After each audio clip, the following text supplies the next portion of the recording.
Boldly go to the Other Side of Midnight website and click on the Club 19.5 logo. Join Club 19.5 and gain access to the library, an on-demand full show archive. OtherSideOfMidnight.com.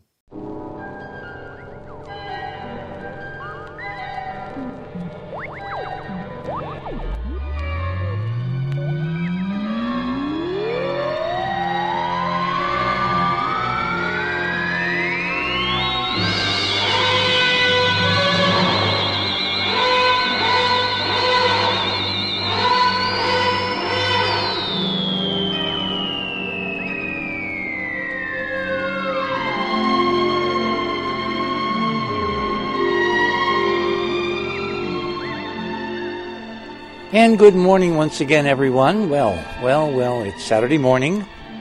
This is The Other Side of Midnight, another episode in the unending chapters of what is going on with this planet and do we all really belong here?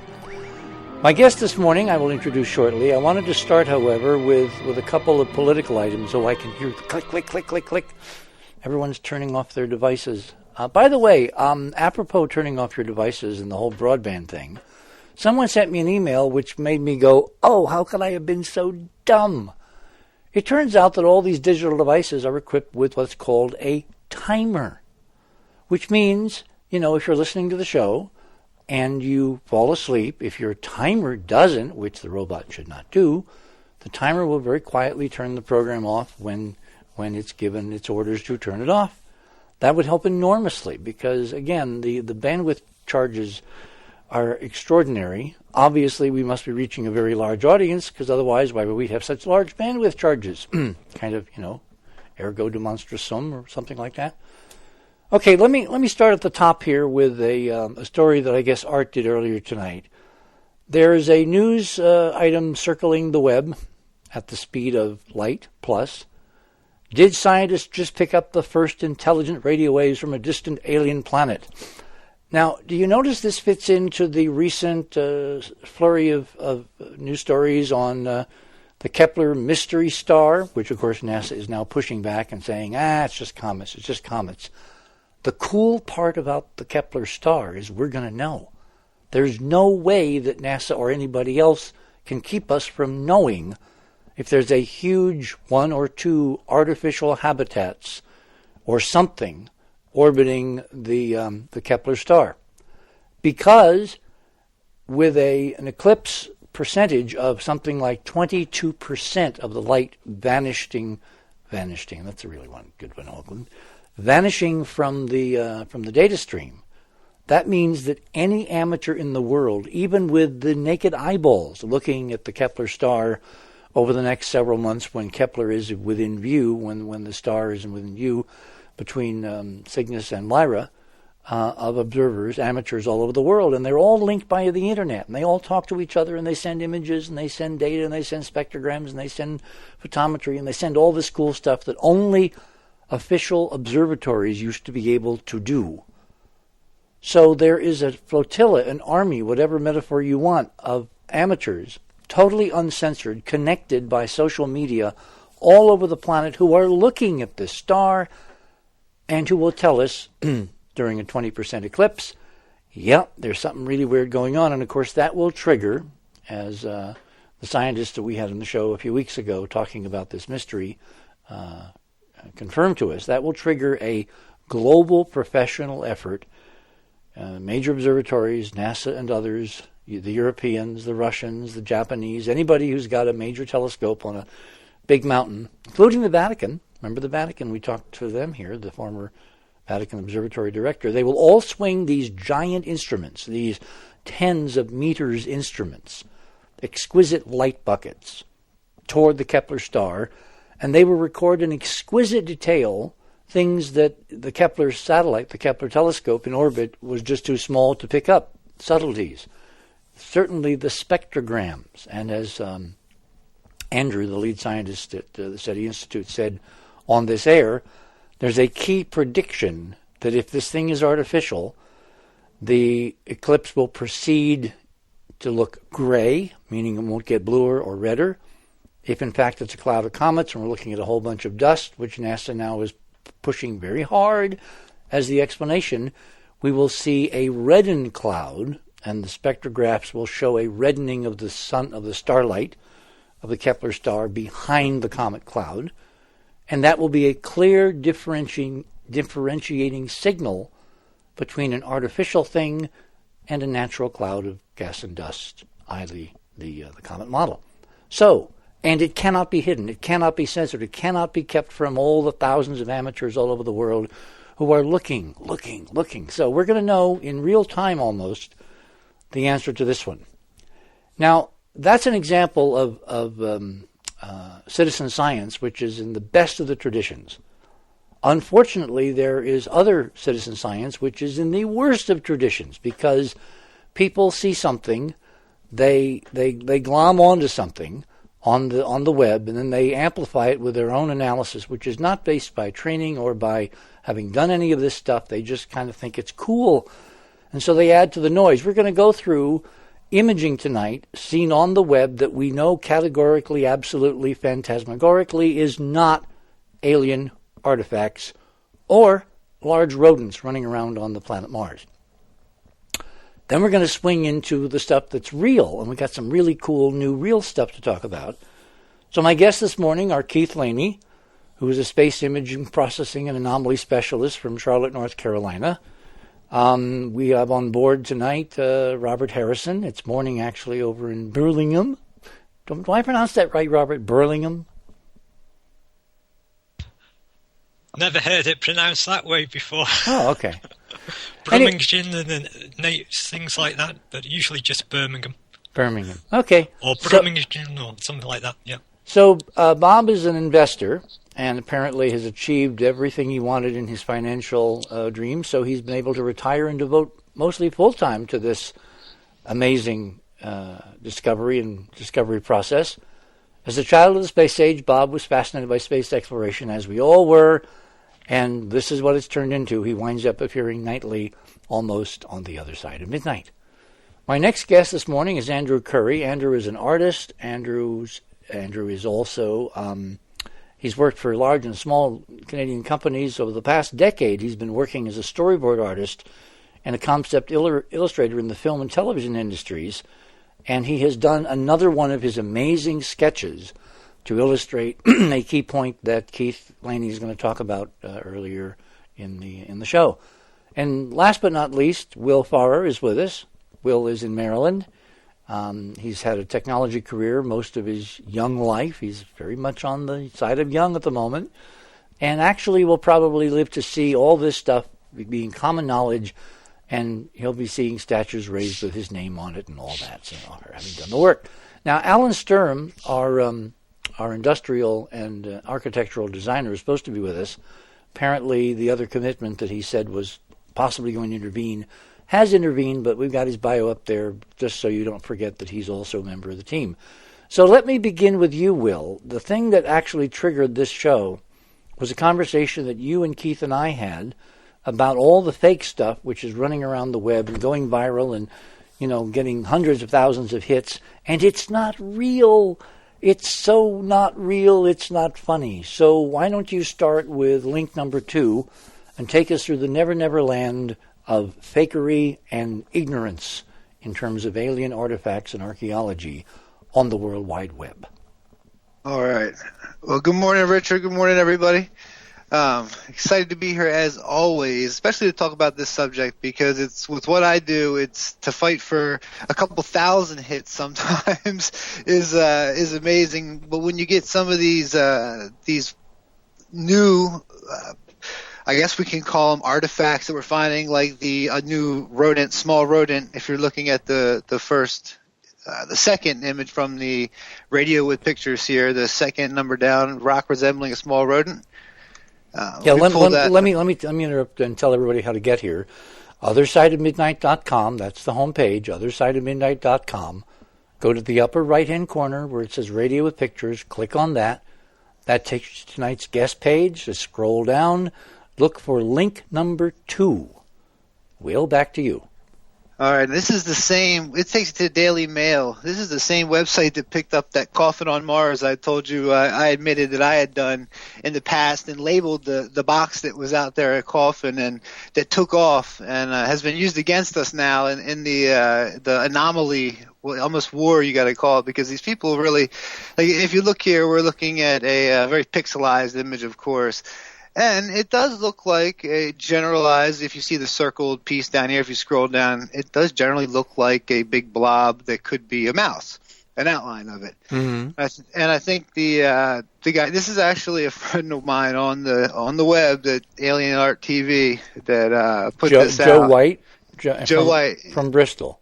Yeah, since he knows it's not a mouse, why is he calling it a mouse and leading everybody off over the cliff like lemmings to die a horrible death in non-alien artifact land? You know, I don't know, and I've had to, I was very liberal when I first started, and he's also getting his channel first started, and I had to rein myself in with my titles and how I presented things. I speak in all my videos. I didn't get a chance to watch his actual video about it, but most people know if you watch my video, I say, oh, that little rock feature looks like a mouse. Have you noticed the disproportionate number of small terrestrial rodents that are running around on Mars, if we believe these NASA images? It's amazing, and I think we're either getting set up to be told that a lot of people will take that to say, like, these rodents, especially like we had the gopher on Mars, we've had the other iguana on Mars. They're using it to say, well, the rover's not on Mars, it's all a scam, it's all a fakery. And what's leading there's a whole other group now, people who are believing the flat Earth theory are coming out now, and it's starting to mush all of this stuff together into this real pot of what's real and what's not. And then we have what happened in the third link, if we want to go down and show you the third link from, if we go back to the Radio with Pictures. Okay. We had this new stadium on Mars. This is now link number 3 in Radio with Pictures. You got it. And this leads us to misinterpretations of things and people running with them and as opposed to outright fakery. This is an example of how even honest investigators, if they're not really familiar with the technology, can misinterpret a simple engineering view for something that's wonderfully engineering on Mars, and that's not the case here. Exactly. And if you look at the article, this brings you to whatsupinthesky.com, my website. You'll see there's a sample article there. We don't have to open. I basically have the image it's shown, and they say this is a stadium and mega structures on Mars, and of course, if you know anything about the Opportunity rover, if you keep scrolling down, in the first image you see what was posted on the website showing the buildings, which look like buildings. Oh, they sure do. Incredibly convincing. Very convincing. And I've been fooled by this at first, too. When I first started, first thing I did was I went to the Opportunity website, of course, and checked other images from that same camera and realized that this was a valid thing that happens. And if you keep scrolling down in it, you can read if people who like to read the article later, they can. Here's is basically from that same HazCam, rear HazCam. Now remember, the HazCams are the hazard cameras. They're mounted under like a skirt, like the rover's wearing a hat, and they're sitting under this deck, and they're looking out with very wide angle. You can see the curve of the horizon. Mars is not that curved when you're sitting on the surface, so obviously it's a very wide-angle lens, a hazard camera. That's what HazCam means. There are 2 of them on the left and the right side of the spacecraft. Are there actually four overall, 2 in the front, 2 in the back? I do believe on it here. I know on Curiosity Rover there was 2. I think there are 2 on this one. One that looks down more, one that looks up. But I may be wrong on that, Richard. Keith would most likely know that right off the top of his head. Okay, well, if Keith wants to send me a note, Andrew's writing and Scott's writing and Keith's not writing. Okay, so we will find that out. So please continue. Exactly. And if you watch it roll off the actual pad here, you can see above it the same buildings that you see in the other image below. And what happens is with the curvature lens is trying to HazCam. That's a mirrored surface up there, and it's got like brackets and mechanical connectors and fasteners, and they're all really tiny because they're just a few inches in front of the camera. Yep, they're solar panels, and basically it's the camera's trying to grab as much area as it can because it's the computer's using it to basically navigate in many ways along with the other cameras and trying not to destroy the thing as it goes along. So it leaves that top half there, and you can see the reflection from the actual panel itself. It's just a solar panel. You can see the wires up in the top middle one. You can really see the wires coming through that one. But over the years, this is what they look like when they got there. And even now, 11 years later, they don't look too bad. They're tucked up under this rim. So they're basically looking down on the camera. The wide-angle lens is catching them basically above the camera. But it's all scrunched down because of the foreshortening of a wide-angle lens. So now if you go down, this is just a couple more for the people who still aren't, because what happens is somebody sees that first picture and they're like, whoa, that is amazing. That is, their mind automatically thinks Mars, building. We're just kind of, as humans, I think we're prone to see something, and what we see with our own eyes, we take it to heart, really to heart. And I've had to, run into some people's days on this one a couple of times with this. So have my buddies at the Mars Moon Space Photo Zoom Club. If you look down, the next image, this is right from NASA. There's a link that's on the website if you want to look at that later. This is the diagram? Yeah, it's a diagram of the cameras there. So I guess there is only one has cam there, it looks like. Well, there's one facing front and one facing rear. Yeah, exactly. You got the front and the rear, and then you got your pan cams and your nav cams up to the top where you get the more above images, which is... And if you keep scrolling down, you can take an actual look at the things you're seeing there. This is before we send it off. You see everybody's in their suits, and they don't want to get it in a very they don't want to destroy it with our bacteria before we send it there. But you can see the actual pieces. I've drawn some arrows. And, yes. Look at how foreshortened those things are in the actual image. And they also look smaller at the bottom than at the top, giving you the stadium effect. Yep. So when they drop, and if they're on that little bit of an angle, you see it, and it surely does. It's a very manipulating image. Like I say, it manipulates your mind. It gives an optical illusion. That's another one that comes up. Not just this researcher. This has probably come up about 5 or 6 times. Oh, yeah.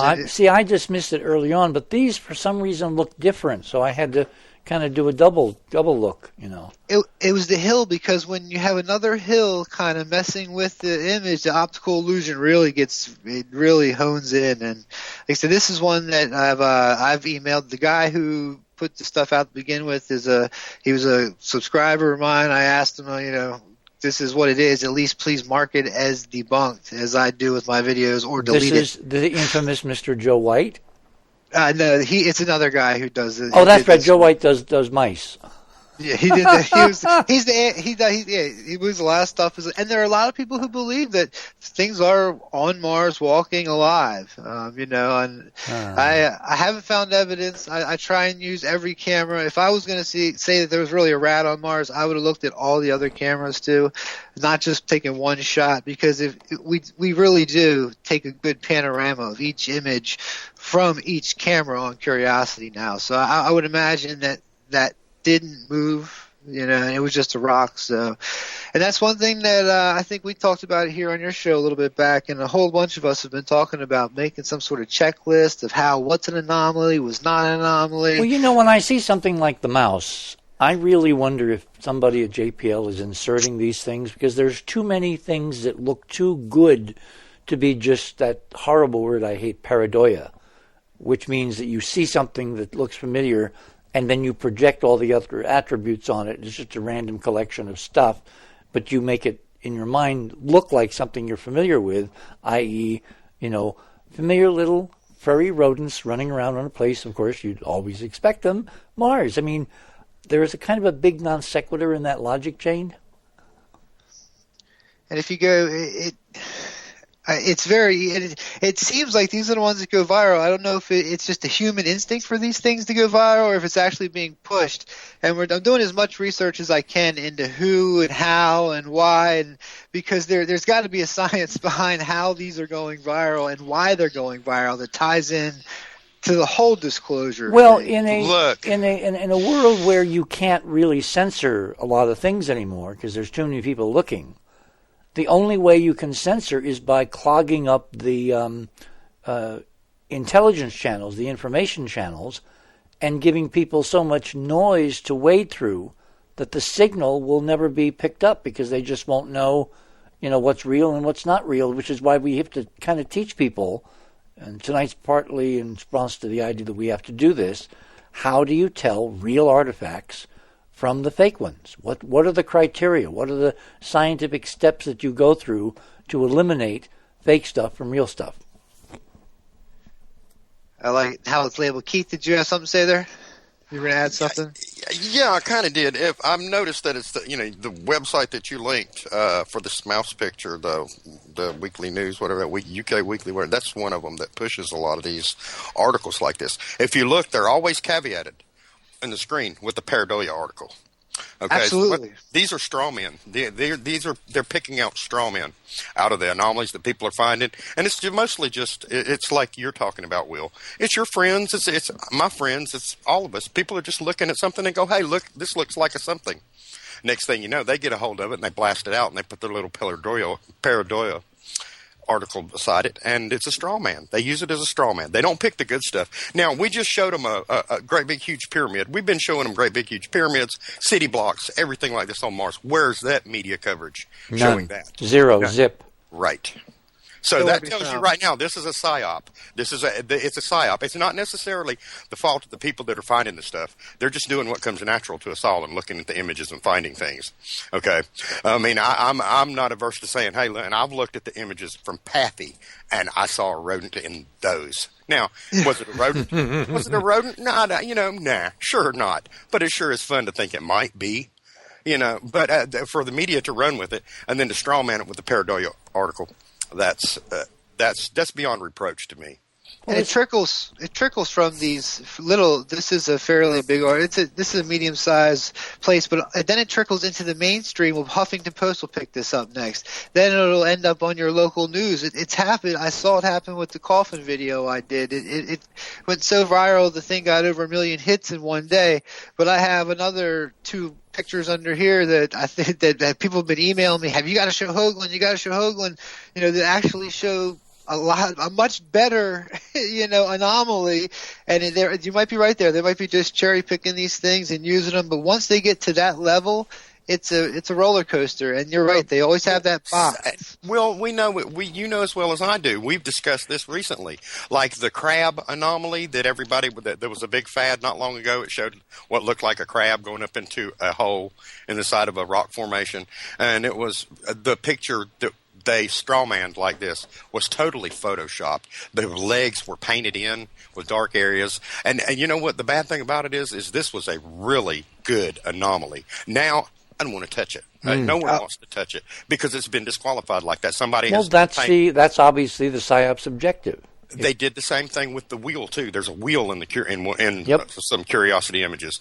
We got it. It's wonderful. It looks like an old rusted wheel. Did you see the one with the axle? They painted it and make it look like a probe and saying, "Oh, look, we found a defunct space probe on Mars," and it's in the mainstream media like this. It's the same. It's one of these little straw man stories. But in this case, it's even more heinous because they take decent anomalies and totally disqualify them by painting them up and saying it's this and putting it in the news with the pareidolia article. Yep. Robert, I don't know whether we have Robert here. Can Robert say something if he's here? Yes. You are back. Okay. My computer has crashed twice while Will was speaking. Okay. Well, we will say the appropriate signs for it. Will, take us to image number 4. All right, now this is one that came from my website, my YouTube videos. This was one that a lot of people had said, you got to show Richard. It's from a Curiosity rover mass camera shot, which is the camera that's on the top. If you look at the Curiosity rover, it looks like it's got a little head on it that can swivel around. And if you like the robot in Short Circuit. Yeah, exactly. And Short Circuit 2. It's just exactly how it looks. And you can see that straight in the middle of it, here's a very interesting anomaly. Gosh, look at that. Wow. I mean, it's as the 90-degree angles on it. It looks like it was a box or something at one time. It's half filled with sand, but that something like that. And it's got a dark interior, so it's got an interior which is in shadow because the sun is coming from pretty much directly overhead. And it's got 3 right angles, and actually it's got 6 because the interior. You're looking at the edge, like it was maybe not a box, maybe a manufactured cylinder of something, but it's open on one side. We're seeing shadows, and you got 2 color versions: the normal, which you find on the JPO website, and then above it the enhanced, which has not been over-enhanced, by the way. Yeah, I really didn't do much to it other than hit the auto color just to bring it down into kind of our tone of color. And there's the website that's down there. If you go to my website, this was one of the last videos I've done. If you want to actually type in the NASA thing to get the original yourself, there's other parts of it that are interesting. If you want to go back to number 5 here, this is another one. And I did just get a note from one of my friends that said, Joe, in the video, Joe White did say that he thinks it's just a rock. And this is something, if we go back just a little bit to 2, that seems to be happening as well. When people are writing articles about our videos. Back to 2. When they're writing articles about us, and they're kind of putting more fanatical approaches on it when they get picked up in the lower levels. So it really makes sense what Keith said there about the straw man thing. It really did. So I just wanted to put that out. It's to raise the noise level so nobody can figure this out. And then something like this doesn't go viral. I think that's to me, that's a very interesting anomaly. Number 4 we looked at. Let's look at number 5. Yeah, let's look at number 5. This Radio with pictures, scroll down, link number 5. Oh my gosh, Will, this is amazing. Look at this thing just sitting there. Any idea of the scale? It's pretty big. It's on the top of a hill. I wish I would have sent over the original links in link form, not just in the picture. Mm-hmm. But it's on the bottom there. Remember the pyramid from last show we had that was kind of on top of the hill? This is the same way. This is the hilltop. I named the video Hilltop Artifact. Hey, Keith, you know what this reminds me of? What's that? All the exquisite artwork in Disney's John Carter. Mm-hmm. This looks like a new, old structure. Well, that movie struck me simply because of that architecture. That's oh my God! They took it directly from the images. Yeah. John Carter. I'm going to do a whole show with some secret folks who actually got into Disney and got the backstory. I'm going to do a whole show some night. Buddy, I love you. Yes, we love you too, Scott. No, I'm sorry. The bird was. I was trying to calm the bird. You're freaking him out with this rodent talk. That's why you have to mute. Anyway, so we're going to have a whole crew on from Disney to talk about John Carter from Mars, where they dropped the from Mars. But yes, Keith, it's like you can take those images, those stunning images, particularly when they're making the trek across the desert on the Thoats, and you can see side by side the real Martian ruins of the same era, and there are successive epochs of ruins, and we're looking at a newer ruin here, which again appears to be incredibly old, but not as old as the oldest stuff, the big stuff. I've seen a lot of destroyed stuff on Mars going through, and this was one of the objects that caught my eye. It has something in front of the disk piece in the front. It looks like it's on some sort of a platform. It comes down. There's tubing in it, and it comes down. You can even see the shadow under the pieces that come down. Well, look at that platform it's sitting on. You see all that geometry and the shadowing. That's obviously 3D. It's obviously got layers or floors. It may have partially collapsed. But this whole thing looks like a complex sitting up on the top where you'd want a view if, in fact, this thing is, who knows, maybe it's a fort. Maybe it was an ancient, high-tech fort. Again, go ahead. That's one thing I say in my videos. It's like, I see what I see, you see what you see. And really, there's so much geometry in these things, it's hard for me to see why this stuff doesn't make it into those pictures, or why this is the stuff. So this is stuff I really want to get out. And even if you look in the front, in the middle, just directly in the middle of the enhanced one, you right in front of that piece, on the ground there is a piece that runs straight across, and there's a circle around it. And that just piece of geometry right there alone what just blew my mind. I was like, I've got to show this one. Has got to be one of the ones I'm going to show Richard. And I know we got a lot to get to today, and we're coming up on the half hour. Yeah, we're definitely at the bottom of the hour. So why don't we all hold it there? In honor of tonight, I thought we would bring back Clive Wright, and we would listen to the Queen of Sidonia. Everyone, all over the world, you're on 2 planets tonight. Earth, all over this one, people listening in various interesting places, including, we know from the emails, Singapore, and Moscow, and Paris, Tokyo, and beyond. You're on the other side of midnight, here on a gorgeous waning gibbous moon and land of enchantment. My name's Richard C. Hoagland, and we shall return. Boldly go to the Other Side of Midnight website and click on the Club 19.5 logo. Join Club 19.5 and gain access to the library, an on-demand full show archive. OtherSideOfMidnight.com. And we are back with my guests of the morning, Keith Laney, Andrew Curry, Will Farrer, Bob Harrison, and we're missing Alan, but Alan had another commitment, and obviously it was more interesting than us, so we will get by. Okay, Andrew, you made a point in the break that I thought was important to bring out. Yeah, hi Richard, hi everybody. It was a conversation that you and Christopher Knowles had the other night about people feeling they need permission to... Oh, yes. Yeah. And I know, like, with this fuss over the false anomalies, and I agree with you guys that you have to straighten people out, but I think the healthy thing here is that people are looking. The unfortunate side of it, like Keith, like what you said, is...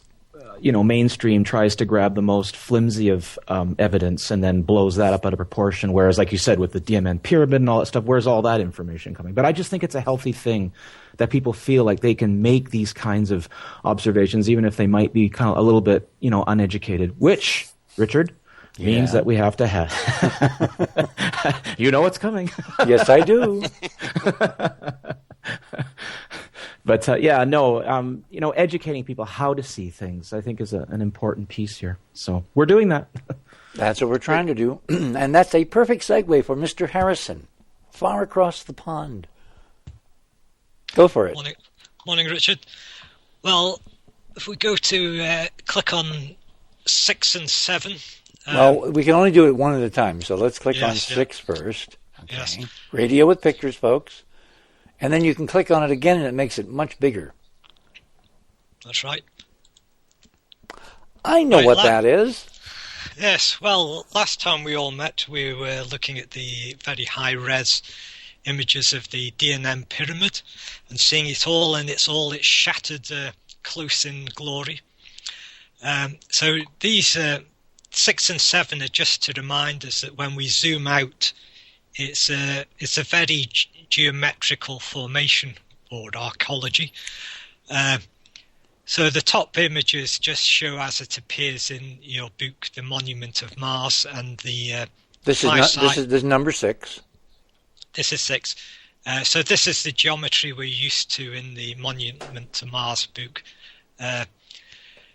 So it was aligned. So it was a pentagon aligned northwards. And then when we had the Mars Odyssey imagery, we realized that there was another geometry, a floor plan geometry, that pointed more, the pentagon pointing southerly. And this was very geometric indeed. So as we go down to the, this very strong bilateral symmetry, as we can see with the... you mean the third image down in your strip? Third image down, yes. Where it says the new 2001 Mars Odyssey geometry. That's right, yes. So the white line shows the line of symmetry. And that's eerie. That is so damn eerie. And it shows this extension, this platform extension to the north of it, which sort of mimics the north facet of the DNM pyramid.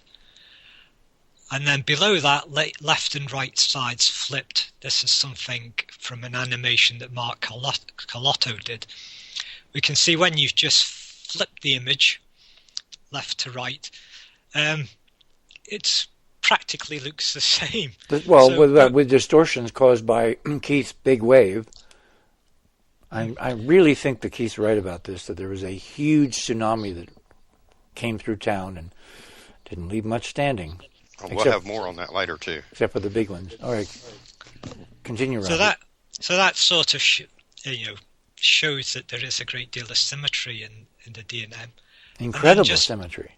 And then at the bottom, I'm just comparing the roughly, not with any great accuracy of drawing, the Viking orbiter floor plan that we saw in the Monument of Mars, and then comparing it with this Mars Odyssey floor plan.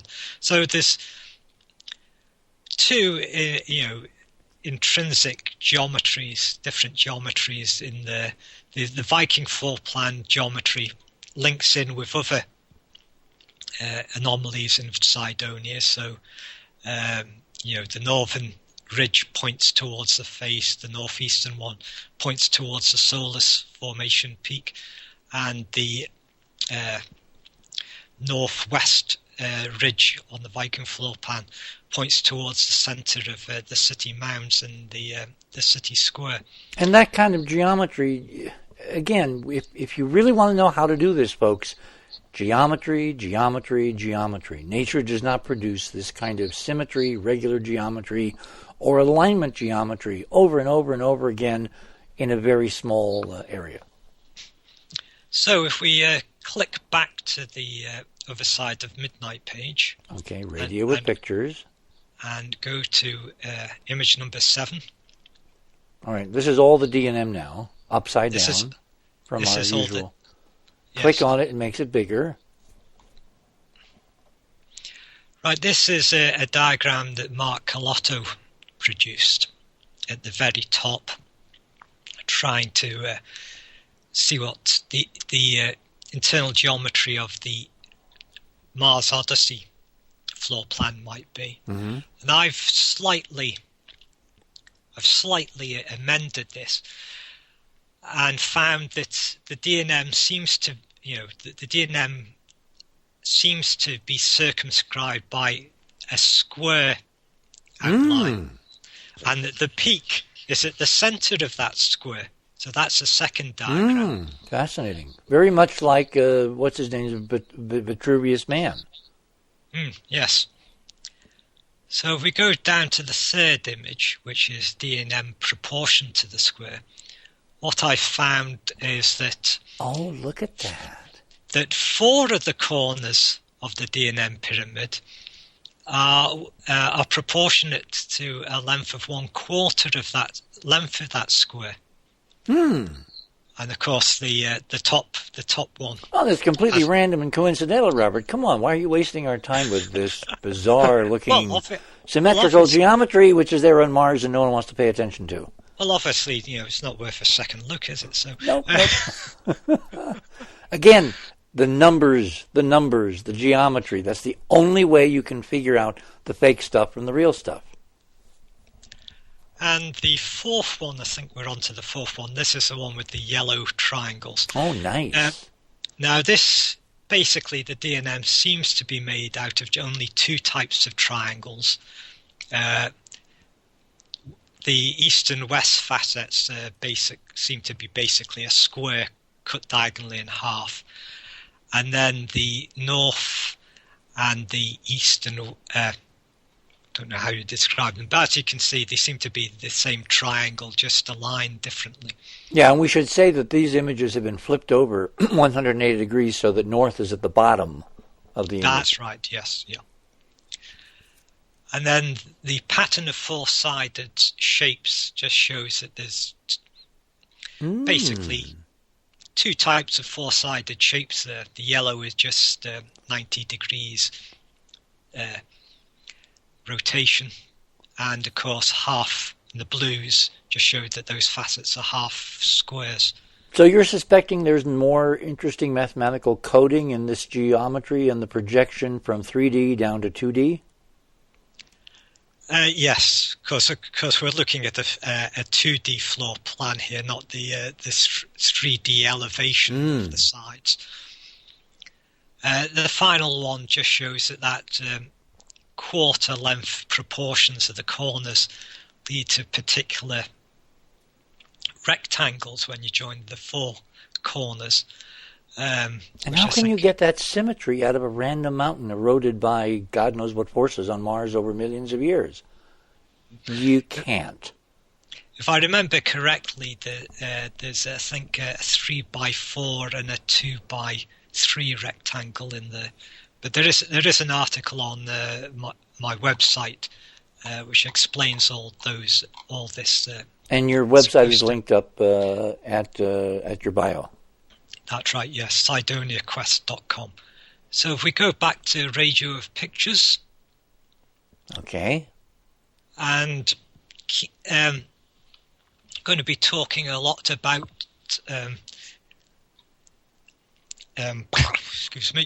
about archaeology ruins in Sidonia this morning. So if we click on 8. Number 8. And then you can click on it again, makes it bigger. So this is examples around the monuments area of Sidonia of centrally collapsed mounds. Okay, your first image is a color image from the Mars Express cameras on the Mars Express European satellite orbiting Mars. That's right. So the blue image in the top corner, the blue circle, is the first image. I've called this the Island Fort. It's a very low-lying triangular-shaped mesa, and at one end you've got this long, hollowed-out fort-like structure. So it seems to have had a collapsed centre. So it's a suggestion of that this has started out as a hollow, but a weaker centre, and it's either eroded down or collapsed down, which we'd expect from an archaeology. There's an image below that doesn't cover all of it, but this is from the Mars Global Surveyor, which shows more detail. So I think I've asked for this, and I know Robert Williams has, to be imaged by HiRISE, and it will be very interesting to see. On the MRO spacecraft, Mars Reconnaissance Orbiter. That's right. Which is the one that basically has the super high-res telescope pointed down looking at Mars instead of up looking at the sky. And that's what we got the DNM pictures from this time. So the red circled formation, this is... up in the top picture on this strip now. Yes. This is a second object, and these are two Mars Global Surveyor images. Okay. Not fantastic, but as you can see, the centre of this is this the one called the collapsed pyramid? Collapsed mesa, yes. Mesa, I'm sorry. Yeah. So this was probably started off as pretty flat topped, but the centre is eroded or collapsed down. There's no way to know if it didn't have a peak. Remember, pyramids geometrically in the physics are really important. The reason everybody on Mars is living in these huge pyramids is because the physics demands they have to live in a huge pyramid, because we've measured the pyramid amplifies by its geometry and its composition the background torsion field. And a high torsion field is better for living longer and with medical problems non-existent than living without the high background field, which is why they lived in huge pyramids on Mars. At least that's what our model says. And although these images aren't very good, they're very low resolution by MGS standards. There is hints that there's a lot of honeycombing in that interior and along the edge of it. Gosh, what did these look like when they were new? They would have been breathtaking. House like a mountain built. The Ecours. House like a mountain built. Right, in the bottom, the top image, the bottom left-hand corner, there's a yellow circled... See it? Mound, yep. So that's the very bottom one. The unnamed centrally collapsed mound, you call it. I've just called it yes, you run out of names. So this is just an example of a less geometrically centrally collapsed mound in Sidonia, and there are more of these things around when you search around in the MRO's context images, which cover the whole of Sidonia now at a fairly low resolution. So enough to pick out anomalies. Where are we looking on radio with pictures? We're on at the moment. We're still on number 7. Okay, 7 or 8? Oh, excuse me. Yeah, I think you were on 8. At the very bottom, the unnamed. Yes, we're collapse. on 8. Sorry. Yeah. Yes. Yeah, very bottom one. Okay. So Tempest is fusing. Continue. Right, back to Radio 9. with pictures. And if we click on 9 and enlarge it. Clicking on 9, enlarging. Oh, that's cool. Right, we go right to the bottom. Just show where this All is. the way to the bottom. Yep. We can see the Sidonia city. Super Bowl City? Yes, Who named this Super Bowl City? You're supposed to be in Britain. What do you mean Super Bowl City, Robert? Come on. Well, the actual... just need a little drink here, excuse me. No problem.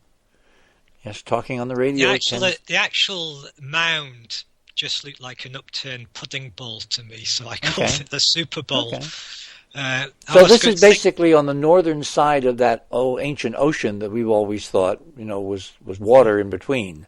And this is what Keith and I are calling Greater Sidonia. Yes, well, it's even greater than what I'm going to cover here. Mm-hmm. So that bottom picture shows where it is in relation to the more familiar Sidonia city. So the thing about the Super Bowl mound is, if you look particularly around the southern edge of it there, you can see how there's active walled moating going along. This is where the outer edge remains, but behind it the mound is actually subsiding downwards. And so you end up with this moat, but with a wall on the outside. And so within the archaeology theory, this is evidence that there's hollowness in there, and that we're getting subsidence. Andrew just pointed out that they're playing NFL football in the UK these days. Yes, horrors. Oh my God. Hey, Bob. Bob, I tried to get a hold of you before the show. The Super Bowl mound up here, I have a high-rise image that I ordered and received a couple years ago. Oh my gosh! That goes right through and covers half of that. And it's pretty stunning. It's the collapsed side that's on your image. It'd be the bottom part of it. Yep. Yeah. It clearly gets half of this area. Yeah, and it shows honeycombing, right? Oh yes, it has all kind of stuff up in there. We're time limited, but I wish I would have been a little more prepared for it. For next time. I would have got that to you. Yeah. For next time. Robert? Yes, I've seen that image. Thanks, Keith, and I'll email you back about that image you want to send me. Yes, the MRO image that catches the formation you call the Roadrunner does catch about the western third of the Super Bowl, and it has some very interesting anomalies on it. So there's a close-up of that subsidence. You can see it's all crumbling downwards. That's in the second image down in your strip. Yes, the MGS could have captured this in much higher resolution than it did, which is quite interesting. And then there's a coloured image just showing that there seems to be a 5 walled support structure supporting this, like the DNM. Very similar to the DNM, yeah. Going by the ridge lines and the less eroded upper areas.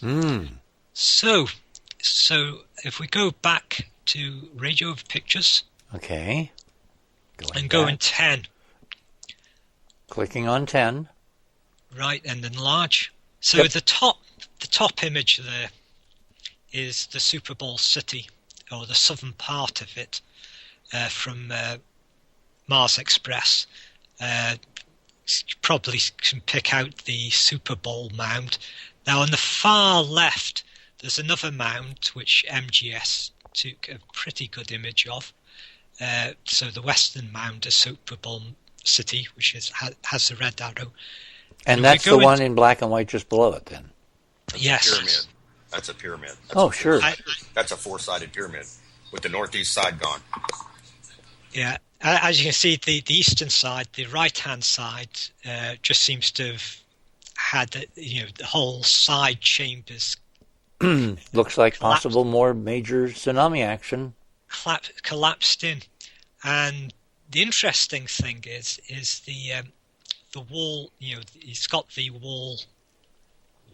remaining wall around the eastern side, but it's like the hull of the Titanic. It's double-walled. Right. Which can be, the image below, that's in green, that's double wall. Oh, the green overlay shows the geometry of that double wall. Look at that. Yes, that's got to go on for a mile or so. Yeah, well, I think the whole thing is actually the whole mound is about 2/3 of a mile, so it's slightly smaller than the face. Okay, half a mile. And there's some interesting straight line wall features in there in red. There's an interesting purple eroding area. And the blue sort of outlines, they're showing sort of depressions on the outside of the wall, which seem to be like mirroring what's going on in the inside, collapsed area of the pyramid. So there might be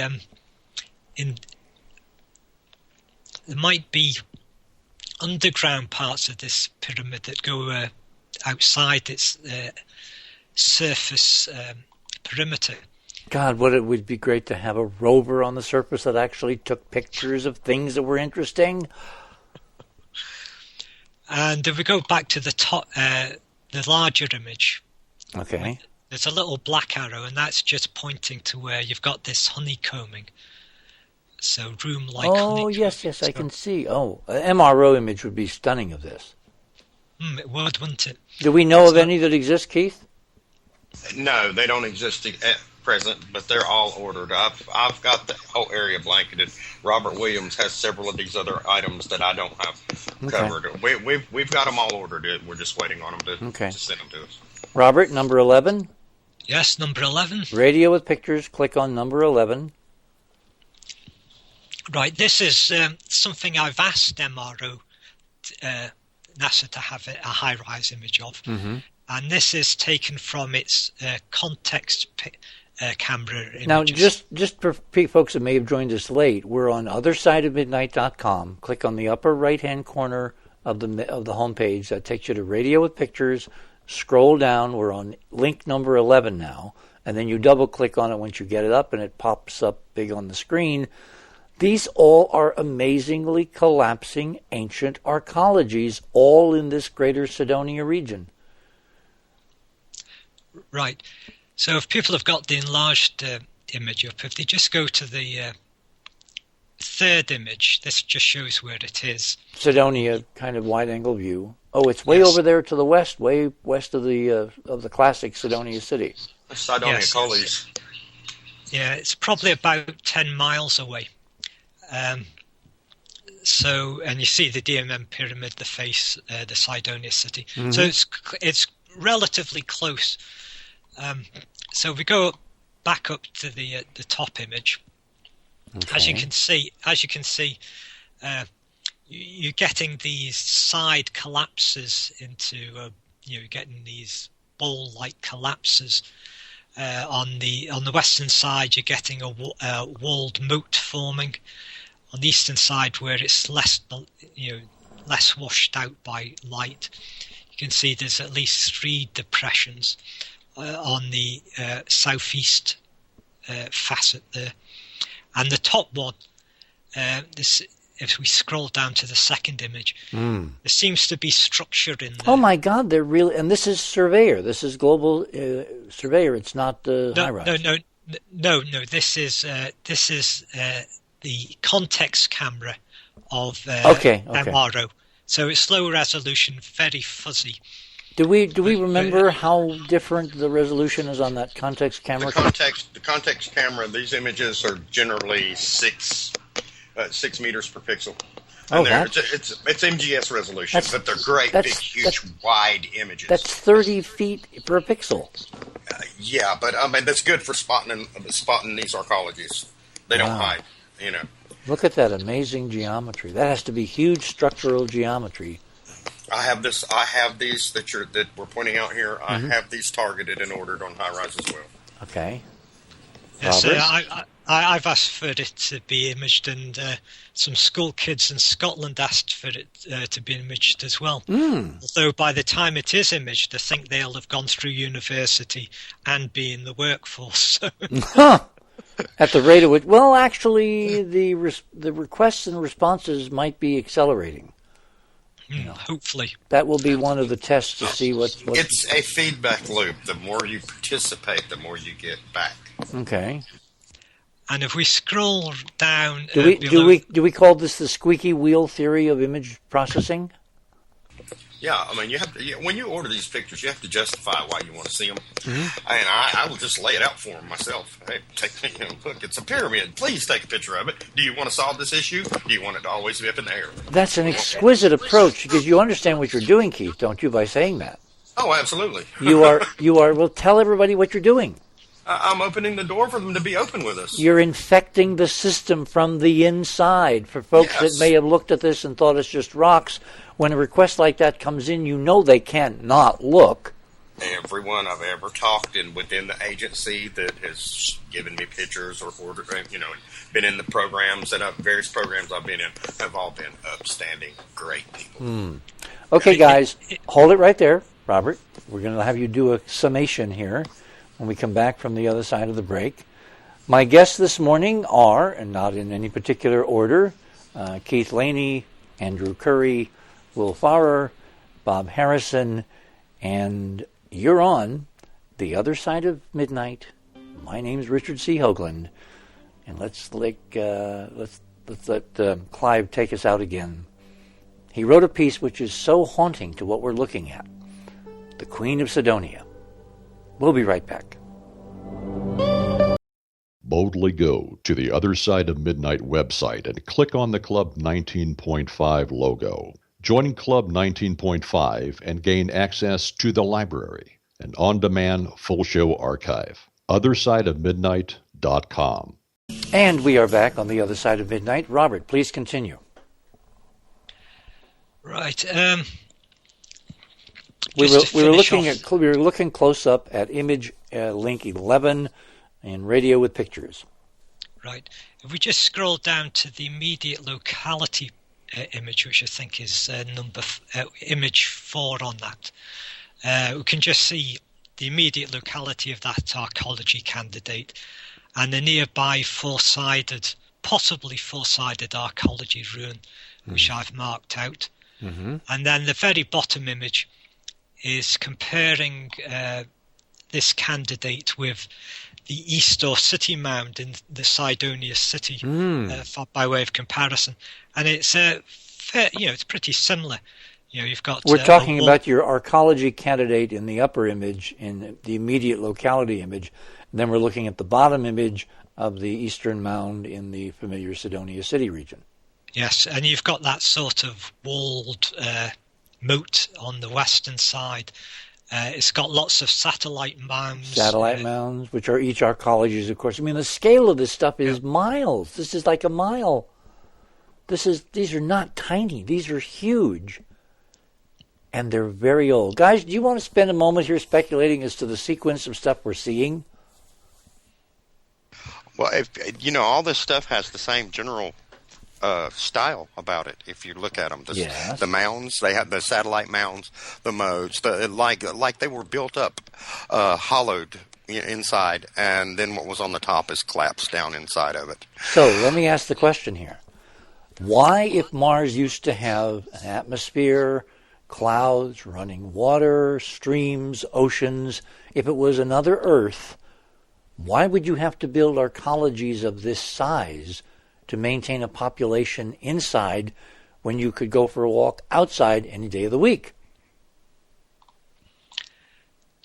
Well, it could just be that they were surrounded by such a dense city. This was space saving. Okay, that's one possibility. That's a very, I know that's a very weak idea. Also, this was all ocean. No. This was all pretty much ocean and coastline. And a lot of these, you see them on an island, like the four-sided arcology on the fourth image. It's on a platform. A lot of we'll find it. As we go on with the show, I'll show a lot more of those because they are literally littering the area. Okay, I want to get to that. So, Robert, you want to wrap up, or do you want to go to Pluto for some comparisons? We'll wrap up. We'll go to Pluto because we're a bit short of time. Now, I think link number 12 and radio with pictures. I think we covered this article. The idea of large parts of Pluto being covered by a geometric 3D pattern. So if people just scroll down to figure 2, so we're just sort of reminding ourselves what was on the far side of Pluto from the flyby.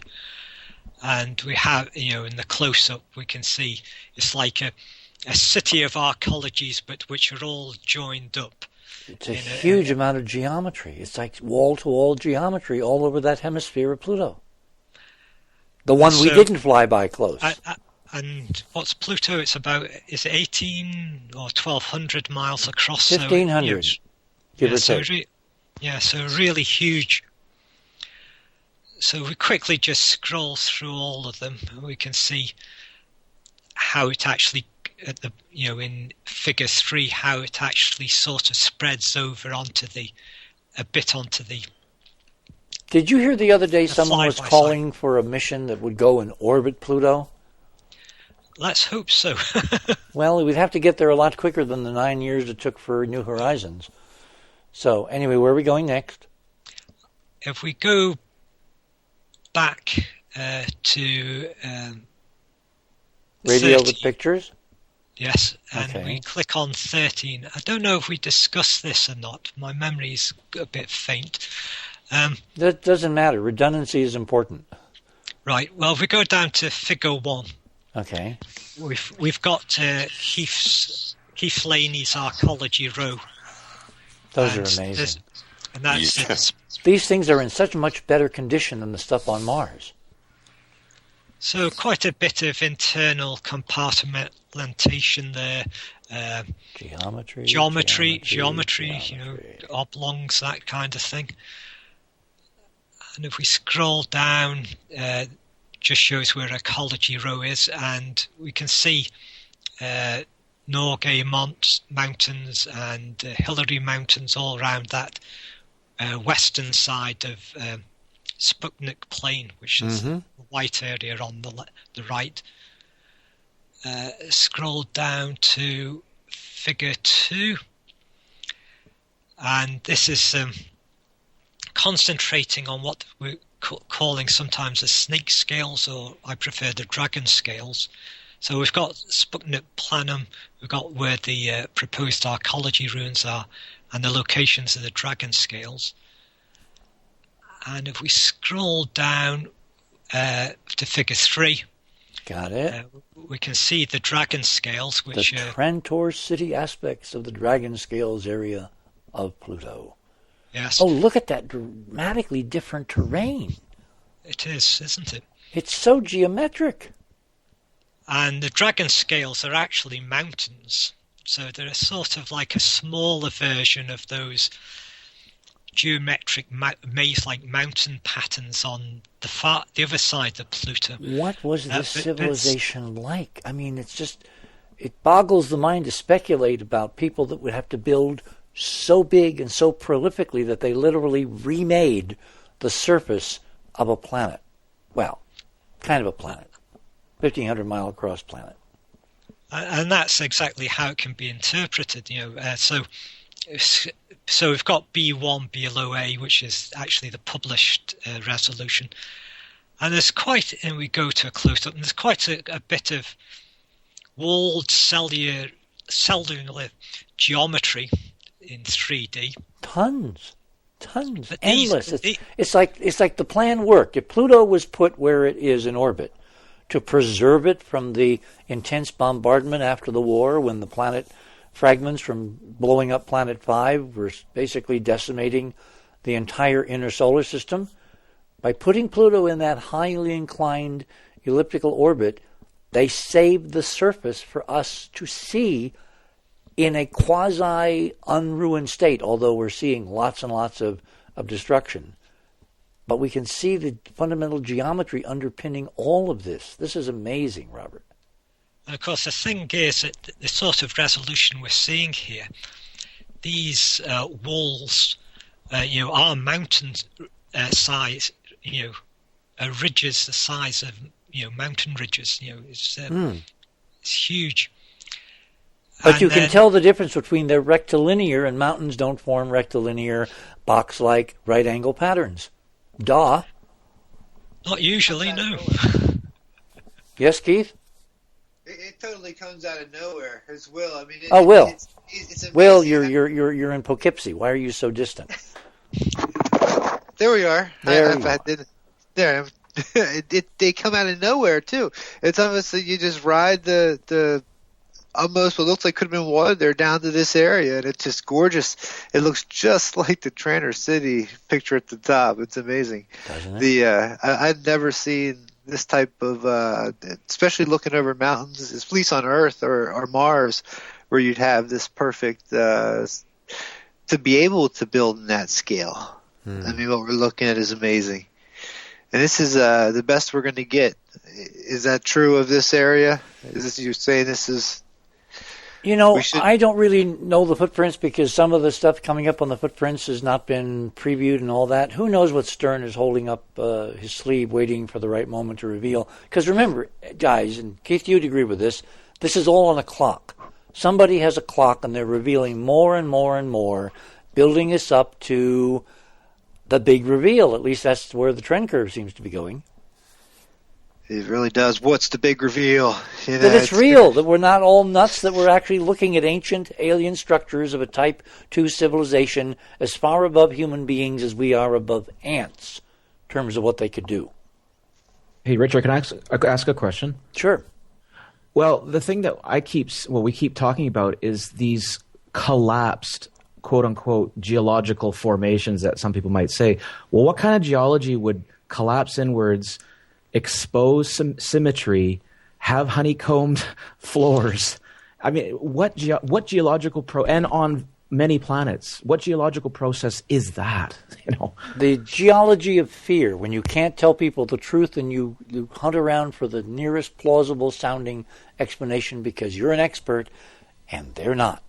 Exactly. So if we just go down to the very bottom.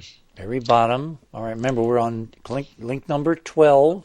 Of that image. On Radio with Pictures.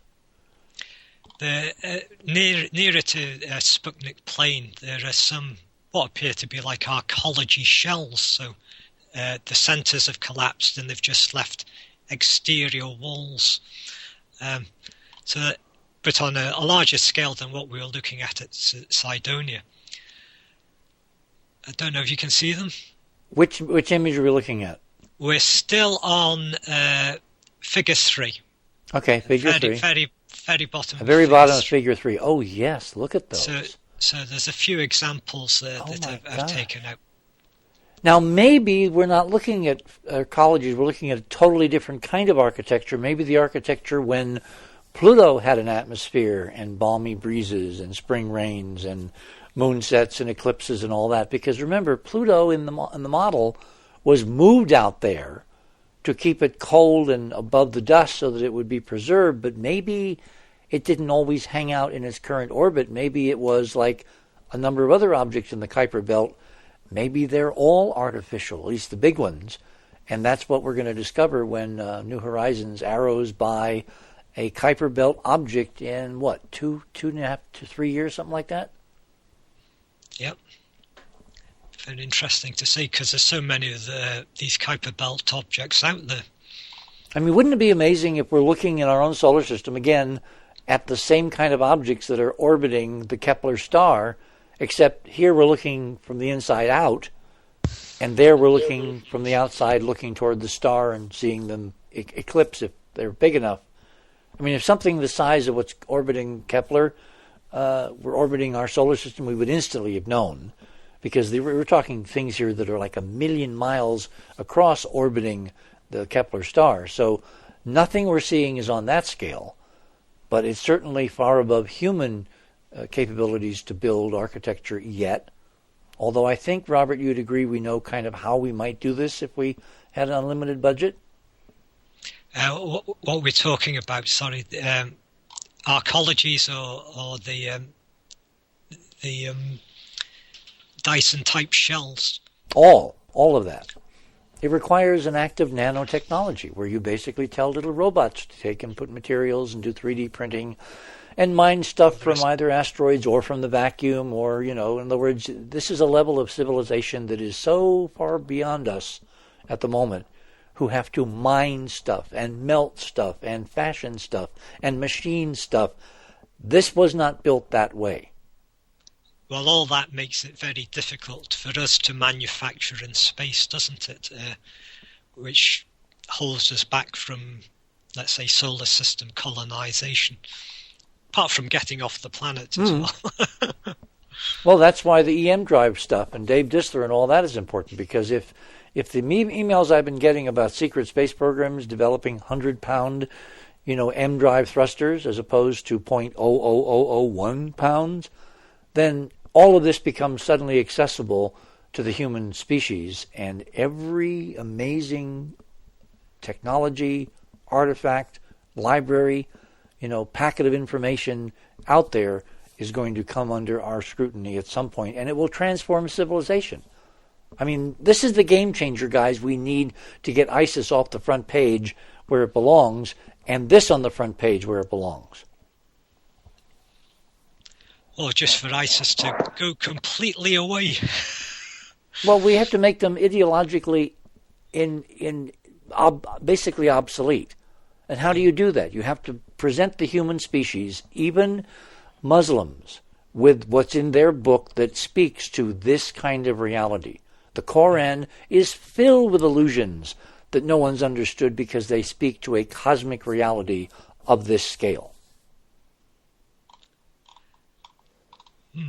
And I know that because Errol Torin was a Muslim when he joined the Independent Mars Investigation many decades ago and discovered the geometry in the D&M pyramid. Ah, so you've got an inside track on the Quran there. It's called focus group, testing, whatever. Keith, you're being awfully silent. Just listening. Okay, Robert, are we where? Yes, just to mention that if people want to see, say, images A and C, any of the less close-in images, bigger, they can use a browser zoom to do that, and it works very well. Okay. So that's me done, I think. Keith now. Keith, the floor is yours. Well, that was very good, Bob. That was very good. It's nice to hear you expound on your stuff, man. I've always liked your dissertations. Well, he's very thorough and methodical and scientific, which of course is why we believe what he says he's seeing when he says he sees it. Oh yeah, I've been reading Sidonia Quest since over a decade now. So yeah, it's very well informed. But I took what Bob started on and went a little further with it here lately. With all the CTX imagery, that they're mapping Mars at a pretty good resolution. And I short sold it just a little while ago because the resolution is 3 to 6 pixels. Okay, 3 to 6 meter res. So it varies in what it is. But if you go to Radio with Pictures and click on link number 14. Number 14. Which is Greater Sidonia, the Happy Hunting Grounds. You might see why I'm calling it the Happy Hunting Grounds, because I went on a foray, with all the stuff around Sidonia. I was wondering, hey, this is a coastline. And this coast goes all the way around Mars. Yep. The same level of land around this coast goes all the way around Mars, except for certain places where, volcanism or whatever has wiped it out totally. The coastlines are pretty intact. The northern part of the planet didn't get as bombarded as the southern part, obviously. Nope. It just got washed away. But if you're on happy hunting grounds and you look, I went to the west of Sidonia proper. I went to the east of Sidonia proper. And I looked at all the little mesas and all the stuff from one side to the other. And I've come up with Sidonia. Greater Sidonia is more than 500 miles long. From it runs along the whole Acidalia, Sidonia. So it was kind of like the Boss Wash corridor on North America. You have basically city. When you look down from the space station at night, it's basically city from Washington to Boston. Well, they reach out. These arcology areas reach out into Acidalia as well. Mm-hmm. And as the further they get out into Acidalia, you see that they're all on platforms. If you're on the Happy Hunting Grounds page on my website, and if you look at picture 1, this thing is relatively close to Sidonia proper, but this is a 4-sided pyramid in anyone's book. With the right side looking like a collapse because of a big tsunami. Exactly. Well, if you go there, I've got all these pictures on this page. Now, in my foray, looking for these curious shapes, and I'm looking for pyramids, I'm looking for tetrahedrons, I'm looking for collapsed arcologies, I'm looking for stuff that looks like Sidonia proper. I found 95 different items. I've got 17 of them on this page. Okay, I've got 17 of them on this page, but I found 95. And I'm in the process of going through and ordering high-rise images of all these areas, because this is all unexplored territory. Totally. You remember back in Monuments when I talked about the northern side of the basin on which Sidonia sits, and I mused wistfully that someday we'd get a spacecraft that would take those images and we would be able to see what we could see like we had seen at the Lower Sidonia region. Now it's time. Now they're doing it in part.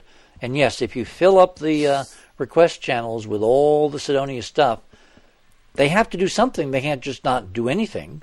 Mm-hmm. Well, I mean, there's all kind of stuff. Even, I mean, if you look, there's pyramid after pyramid after pyramid, tetrahedron, pyramid, arcology. I mean, if you look down this page, there's 17 images on it. I'm sure there's something there that will trick your trigger.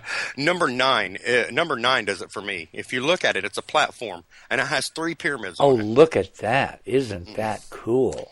You can click on all these, and it brings up larger images, Do you think that crater just north of the center arcology was an attempted strike? Oh, I'm pretty sure that's exactly what it was.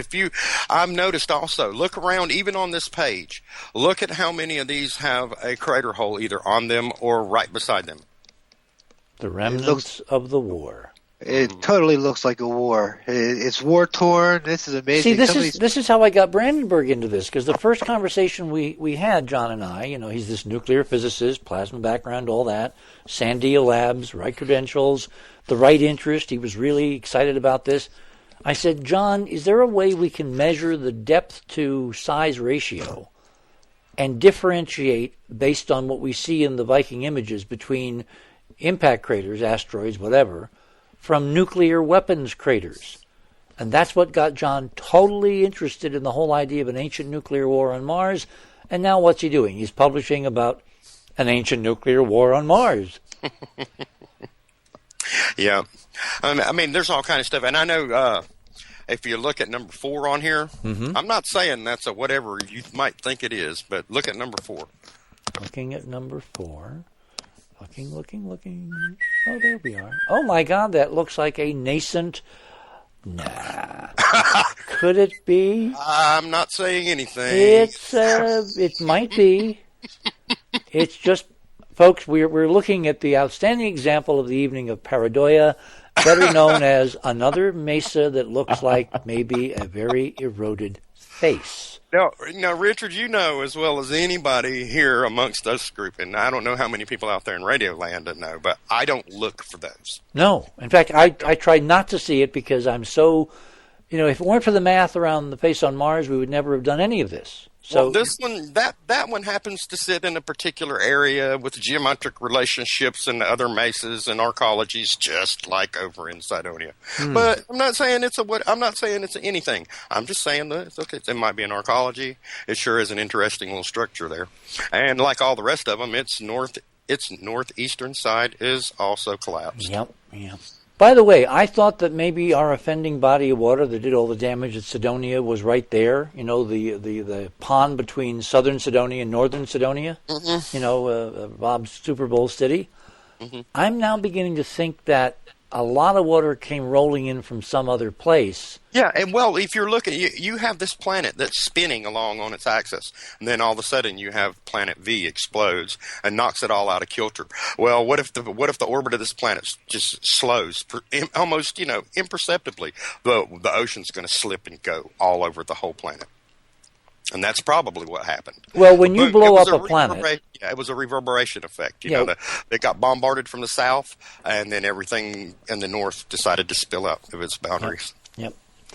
No, see, that's what the question I was going to get back to before, which is, if we're looking at these huge, massive arcologies, is it possible, gentlemen, that the reason for building these huge contained mega cities was because Mars, when they were built, no longer could support people outside? In other words, we're looking at post-catastrophe number 1, and they succumb to catastrophe number 2, which is what Van Flandern talks about roughly in the 3.2 million year time frame. Remember, he's talking 2 explosions?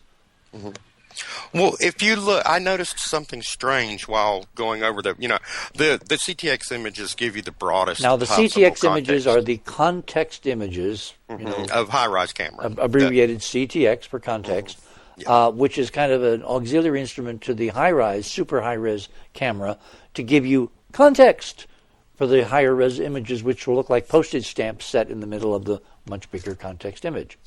Correct. But I noticed as I was going along, that all these, they're setting out into the ocean, but what used to be an ocean. But if you look, there's an area called Sidonia Labyrinthus, and there's a couple areas like it that are along the coast. They're further out, as if the water was receding, and they dug channels so that they could still access the ocean from these arcologies. That's what it looks like. I mean, the classic, I was going to say your classic Lowell Burrows scenario. These are so small. I mean, they're not small in scale, but as far as seeing them with a telescope, from Earth, no, they never did. No, these are not these are not the canali they theorized. But remember, these are just something I noticed. Remember, we're looking at fractals. What they did on a small scale of the size you're talking about, which is only small because it's just a few miles. I remember a calculation that Lowell did once that the width of the canals to be seen in his 24-inch telescope there at Lowell on Mars Hill, that Robin and I got a chance to actually look through at Mars Opposition in 2003. That telescope, the smallest line-like feature that it could see with the human eyeball at the eyepiece end with the highest magnification, 1,500 times, would be about 30 miles in width. So we're not seeing things on that scale. We're seeing things much, much tinier. But again, if they had to, after the catastrophe, if they had to bring water from someplace on Mars through engineering, that's what you'd expect to see, right?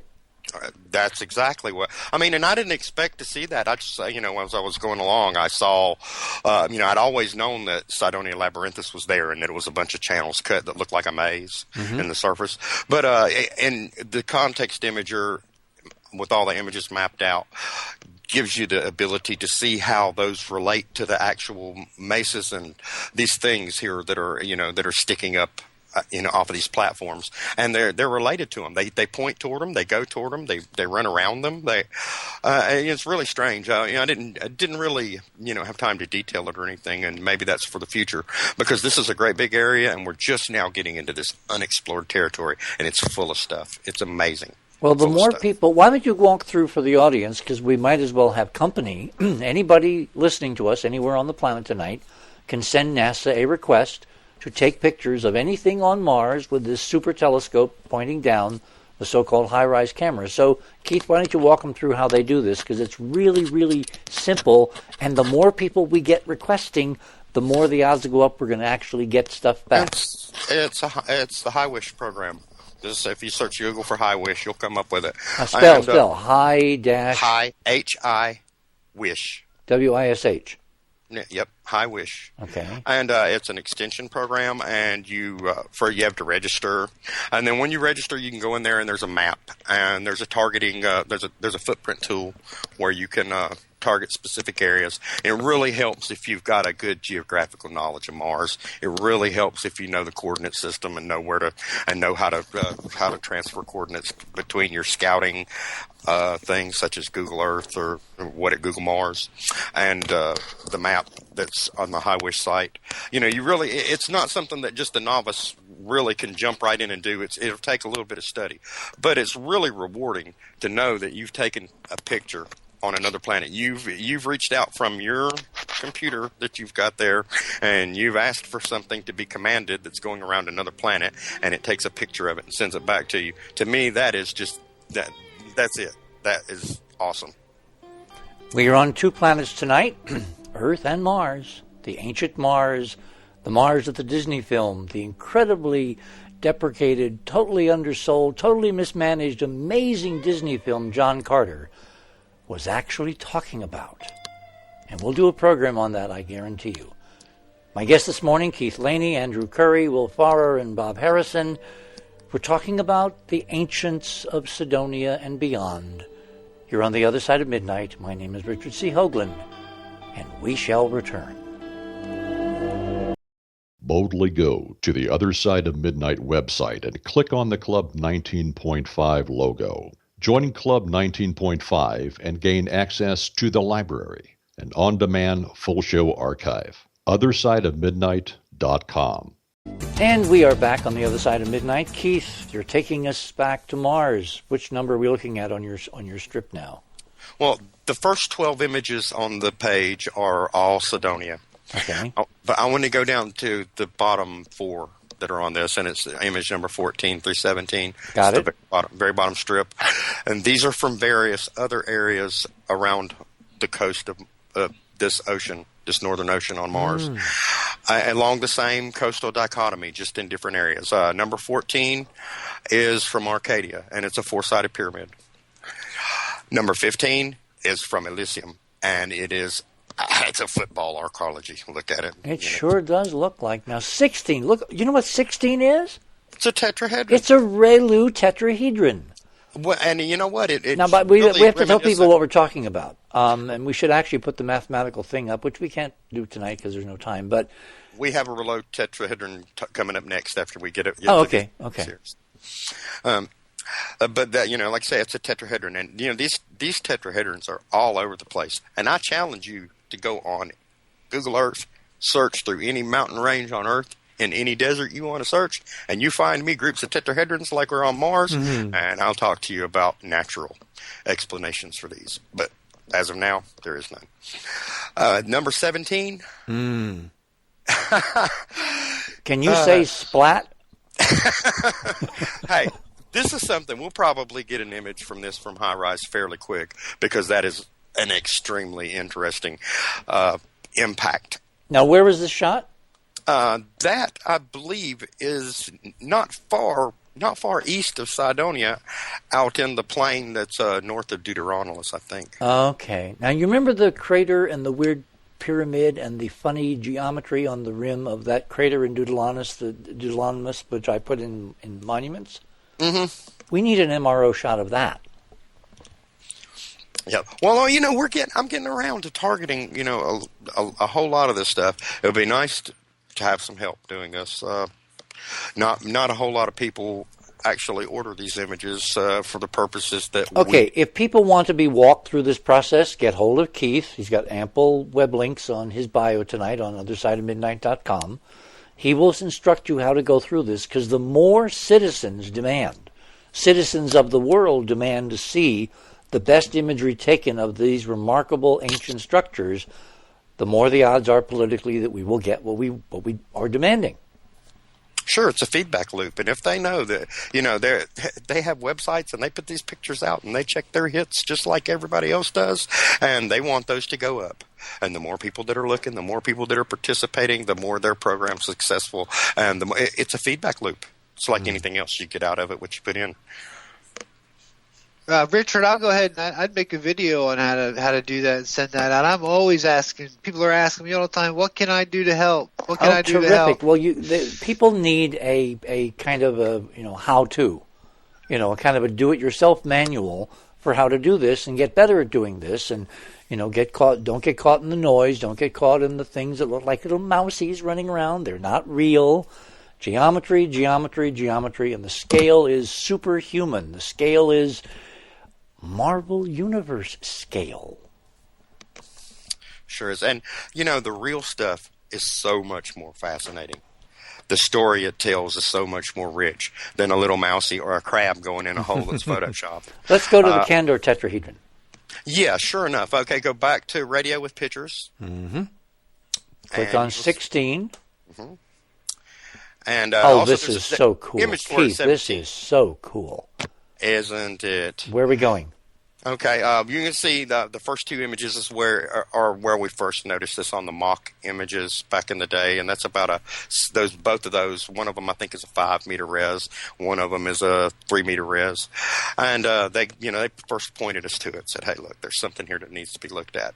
But due to those images had to be grossly enlarged to actually see it that size, so you can't really count on what you're seeing. Well, the thing that leaps out at me when I saw it the first time, and I think a guy named Will Faust pointed it out to me, is it's a Relu tetrahedron, meaning it's a tetrahedron, but the corners are curved. That's what makes a Relu tetrahedron unique.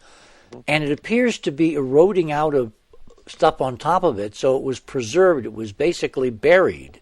So it didn't suffer erosion, a lot of erosion.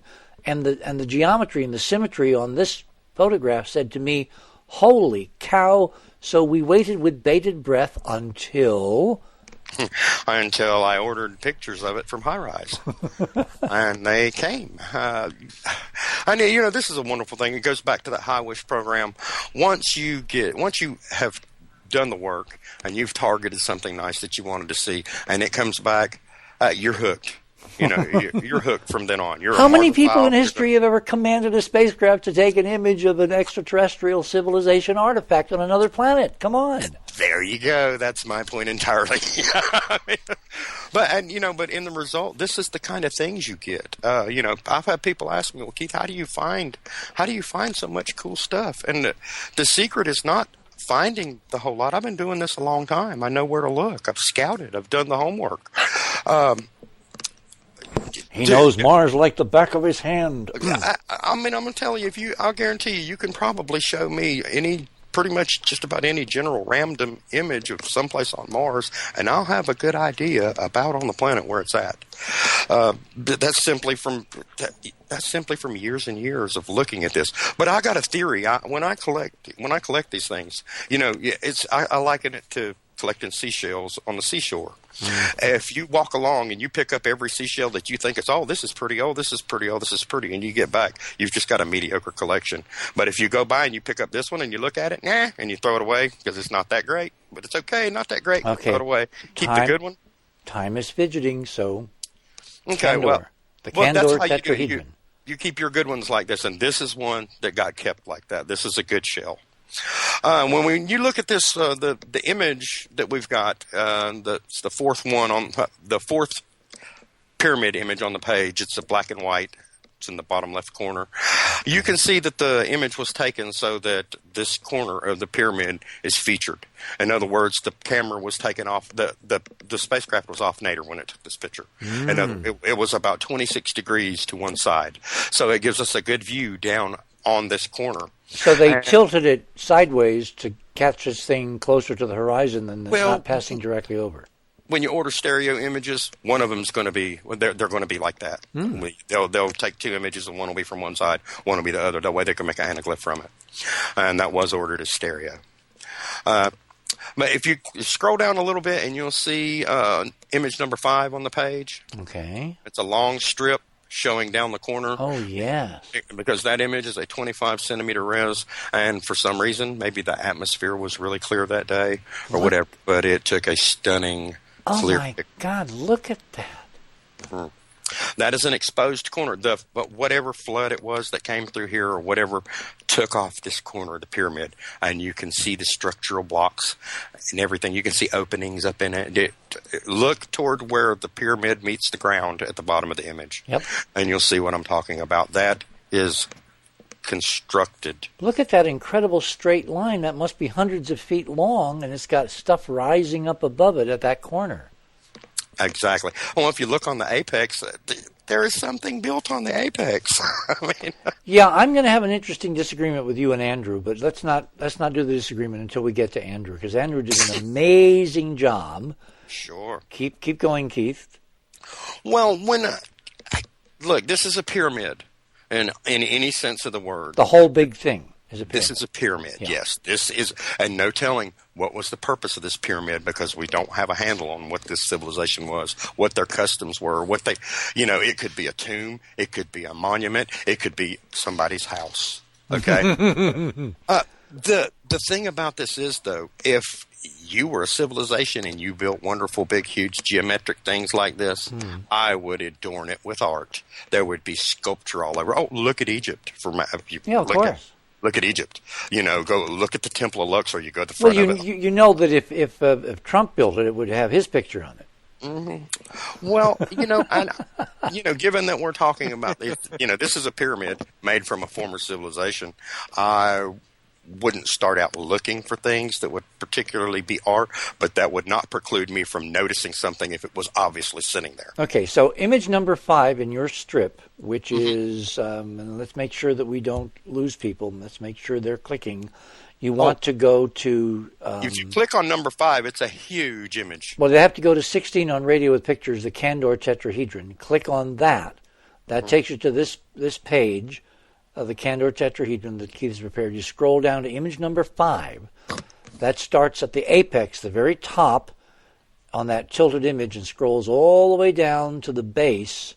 And then if you go further down, number 6, that's Andrew's model, his painting, his sketch of what he sees at the apex. Andrew, that's your cue.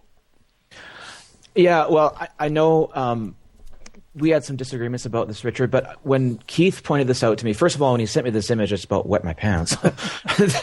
And then when he said, Andrew, have a look at that corner. And, I looked in there and I enhanced, some of the imagery myself just to pull out some of the details. And I understand pareidoia and, making something out of, nothing. But this is not only happening once, seeing some kind of phase. This is not only happening twice, not just 3 times, but from what I can tell, 4 times.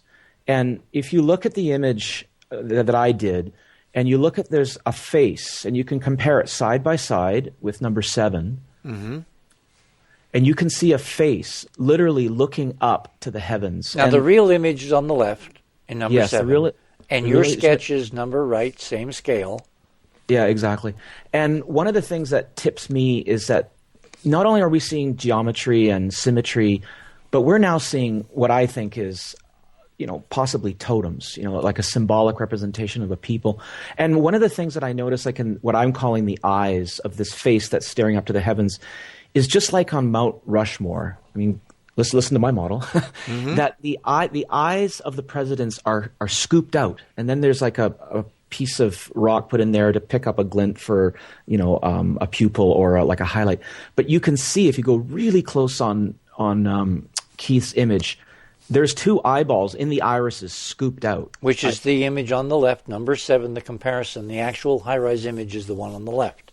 Yeah. Yeah, and so I mean, of course, I've brought this out more, but I personally think we're seeing something, pretty stunning here and spooky.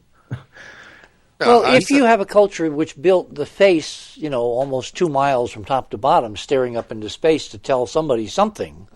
Yeah. If you have a culture, if you have art, if you have a civilization, if you have, the kind of synoptic view of the universe that intelligent, conscious beings are have put together in their entire metaculture representations of important symbols or individuals or people or whatever that were critical to that society would be endemic to the big stuff they built. I mean, look at Abu Simbel. Look at what Ramses did at Abu Simbel. Yeah. Exactly. And, that's what I'm saying. When I've had this image, I've had these high-rise images of this thing for quite some time, and I've looked up and down, and I've said, no, this is not what it looks like. No, it couldn't be. And then you look at it again.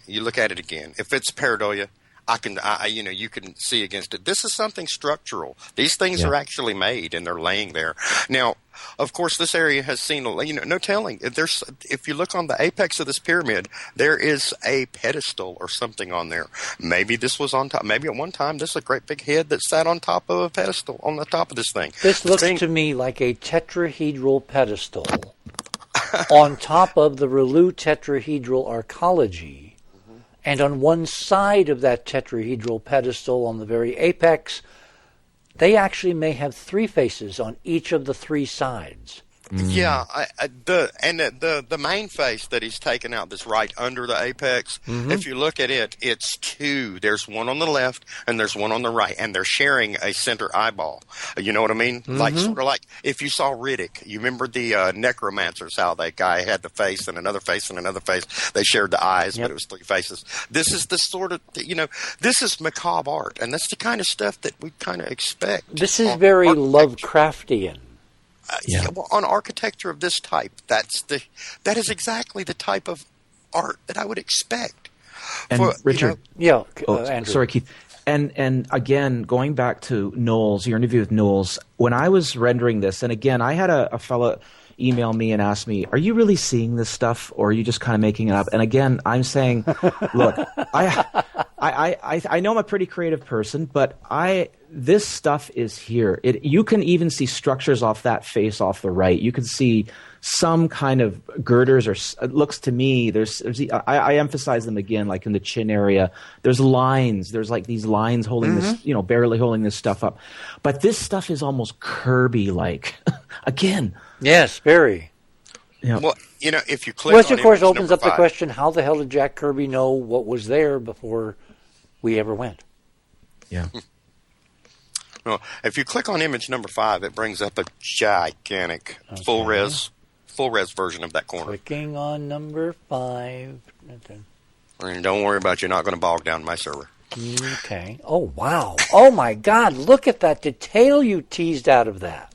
Well, the detail is there. That's a native resolution image. That is stunning geometry. That's structural geometry on that corner. In fact, look at all the interior honeycombs and rooms and crevices. Well, do you see the corner proper that comes down? It looks like it's a beveled shape that looks sort of like a roof, maybe. You mean the dark wedge at the very bottom? Well, if you look up that corner, the actual the crown of the corner, it looks like it's a separate structure. At the very it looks like it had like a covering or a casing on it. And the casing has been ripped away. If you look down to where the big block is that's sticking out of the side, there's a big opening under it. Right. And I'm wondering if maybe that's an opening that goes all the way up through that corner. Wouldn't that be interesting? Toward the apex. Yeah. Well, see, we can only speculate about things like that now. But the thing about it is we have these images. This is indisputable to me. Face or art or not, it's a freaking pyramid, guys. And it's a marvelous example. One of the best that we're going to find. One of the best. Well, on the other side, on the sunlit side, I forget which image it is. You can actually see the blocks of the casing stones. You can on this image that we're looking. Just look right past the apex. You see all that bright stuff right there in the geometric layout. Yep. That's the casing stuff. And they litter. If you look around this pyramid, these casing stones on the missing side, they're littering the ground around it. Yep. Okay, gentlemen, we have about 5 minutes left. Anybody want to start summarizing? In other words, we're looking at individual pieces. We're looking at ancient structure, ancient architecture, ancient geometry. Big picture, what does it mean? Have we got enough data yet to begin to piece together epochs and eras? Can we group architecture by it had to have happened before something happened or after something happened? and we're looking at separate eras in these satellite images? Oh, I'm almost sure that we are. And the thing about it is that it's like in all archaeology, we just have pieces and a whole great big long empty history to fill it in. The filling those up is going to be the hard part, because how do you string together that which is an unknown chain? Will? But the good thing about it is we do have clues on it, and it's looking better every day. Will, I think we really need that video to show people how to get high-rise stuff and how to process it or begin to process it when they get it, if they get it from NASA.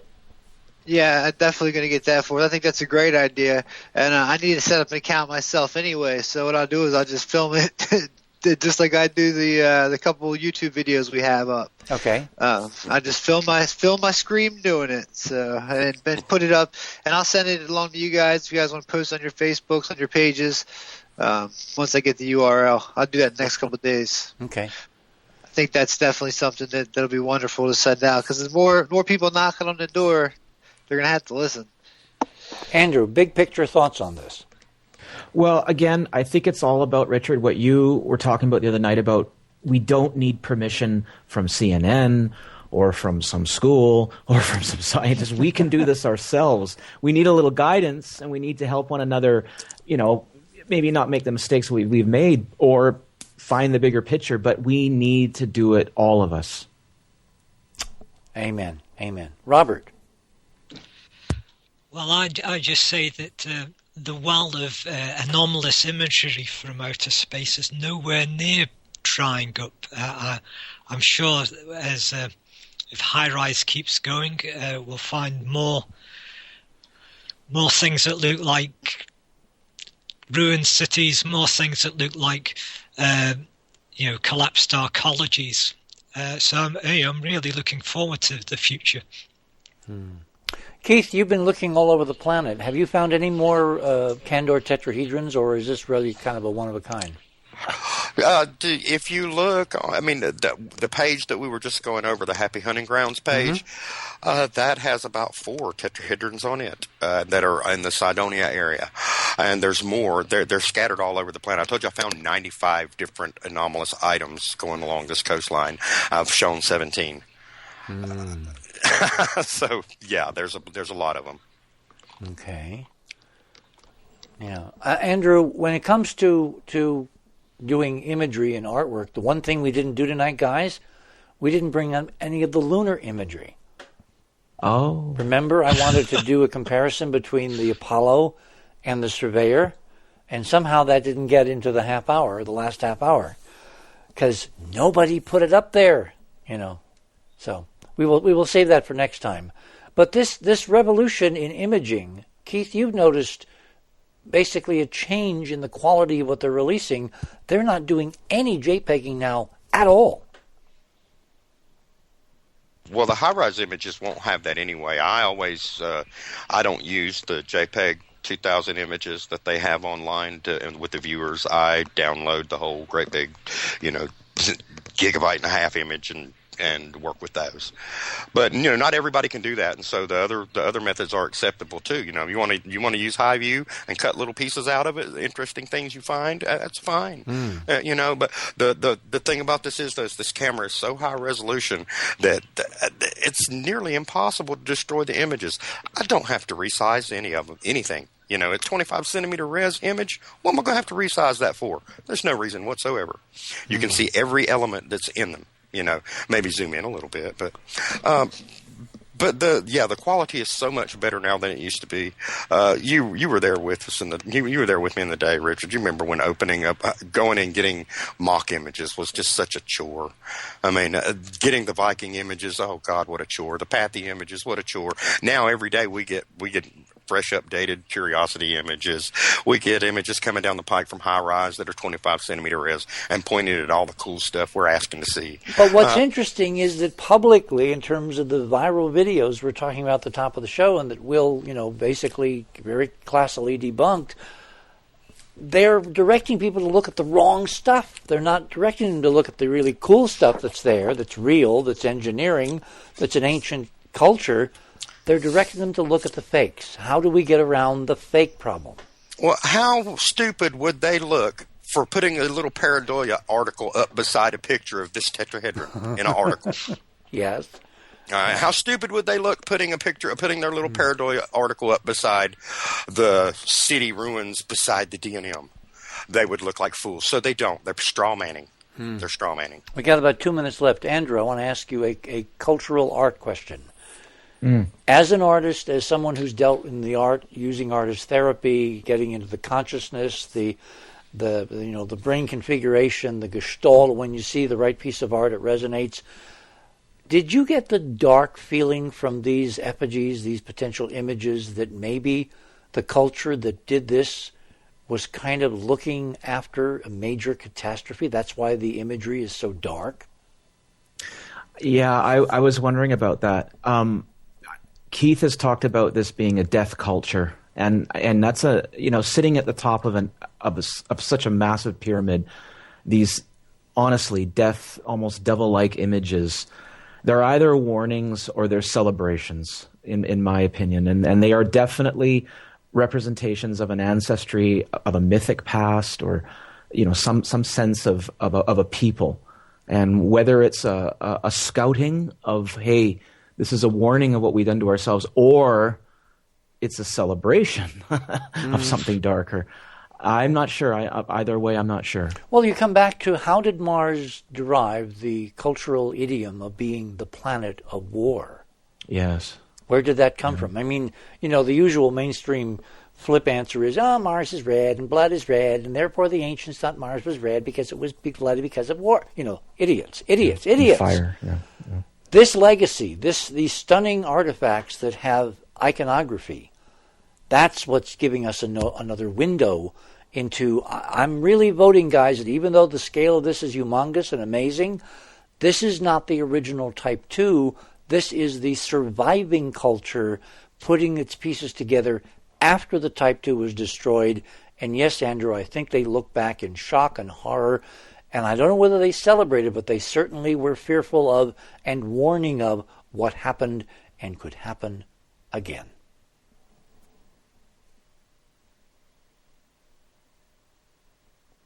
Don't everybody speak at once. Did the show go off? Well, we have 30 seconds left. You nailed it, Richard. Okay. Much love to everybody.